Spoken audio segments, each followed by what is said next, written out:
Welcome to the Dementia Caregivers podcast series.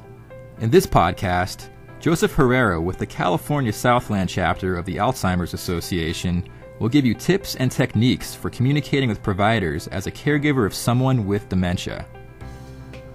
What are some barriers to caregiver-doctor communication? A lot of the times, depending on culture, they defer to the authority of the physician saying they know more than I do.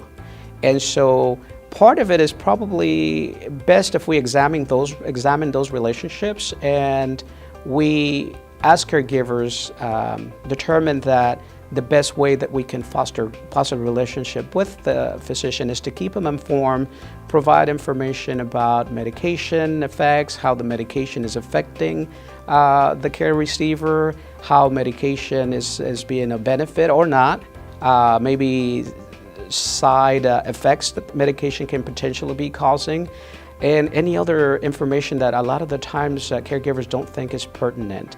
What questions should a caregiver ask when communicating with a physician or another healthcare professional? They should come prepared with a list of questions because the time with the physician is so limited nowadays. And so the minute that they walk through that threshold into the examination room, more than likely the caregiver will completely forget the questions that they anticipated asking the physician. And so the best tool is write down the questions that you have. What are some tools the caregiver can use to help prepare for discussions with the doctor?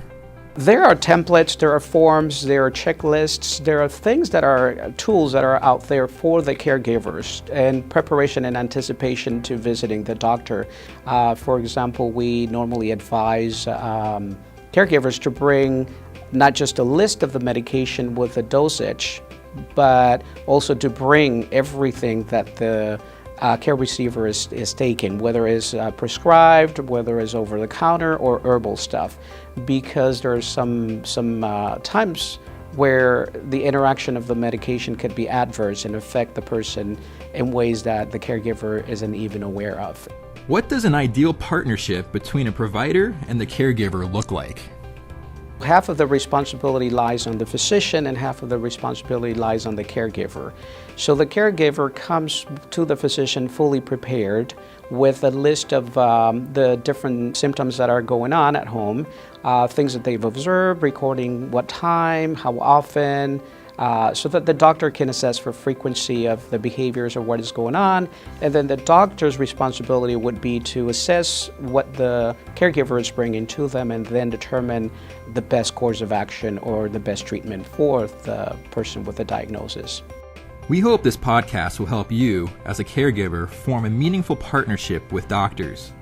If you have an idea for a podcast topic, please email it to us at nursinghomes@hsag.com. Thank you, and stay tuned for upcoming podcasts in our Dementia Caregivers podcast series.